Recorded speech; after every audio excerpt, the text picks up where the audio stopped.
আপনার পিৎজাটা। Thank you. Ma'am, এই ছেলেটার ছবি আপনার সাথে? হ্যাঁ, কিন্তু কেন? উনি আমার হাজবেন্ড। হাজবেন্ড? ও আপনার হাজবেন্ড কি করে হয়? আর সব থেকে মজার ব্যাপার হলো ও তো বিয়ে করে নাই, ও তো আমার বয়ফ্রেন্ড। না না ম্যাম, আপনার কোথাও ভুল হচ্ছে, উনি আমার হাজবেন্ড। আপনার মধ্যে কোথাও মিস্টেক হচ্ছে। আর এমনিতেও এই দুনিয়াতে 7জন মানুষের চেহারা সিমিলার হয়, এর জন্যই হয়তোবা আপনার এমনটা মনে হচ্ছে। আমার বয়ফ্রেন্ডের চেহারা আপনার হাজবেন্ডের সাথে হয়তোবা ম্যাচ।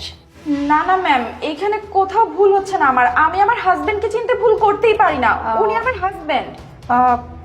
আচ্ছা, আপনি কোথায় থাকেন বলুন তো? মিরপুর।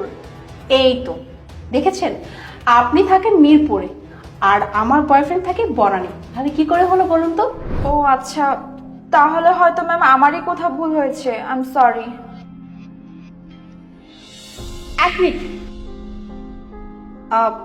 আপনি এক কাজ করেন, আপনি এখানে একটু ওয়েট করেন, আমি ভেতরে যাচ্ছি। আমি যতক্ষণ পর্যন্ত ডাক না দিব আপনি এখানেই ওয়েট করবেন। কিন্তু কেন? এত কিছু এখন জিজ্ঞেস করবেন না, আমি ভিতরে যাচ্ছি, ভিতরে গিয়ে ডাকা মাত্র আপনি চলে আসবেন। ওকে ঠিক আছে।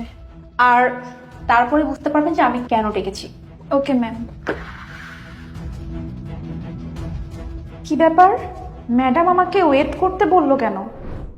বেবি, এই তোমার পিৎজা। ও তুমি আসছো? আমার তো সেই পরিমাণ ক্ষুধা লাগছে। আচ্ছা শোনো, একটা কথা জিজ্ঞেস করি, তুমি কি ম্যারিড?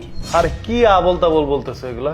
না, উল্টাপাল্টা কথা তেমন না, আসলে হয়েছে কি, তোমার হাতে যে পিৎজাটা, সেই পিৎজাটা তোমার ওয়াইফ দিয়ে গেছে। তুমি কি বলতেছো এগুলা? আমি তো বিয়ে করিনি, তাহলে ম্যারিড হবো কি করে? হ্যাঁ, এটাই তো কথা, যেহেতু তুমি বিয়েই করো না তাহলে তোমার ওয়াইফ আসবে কি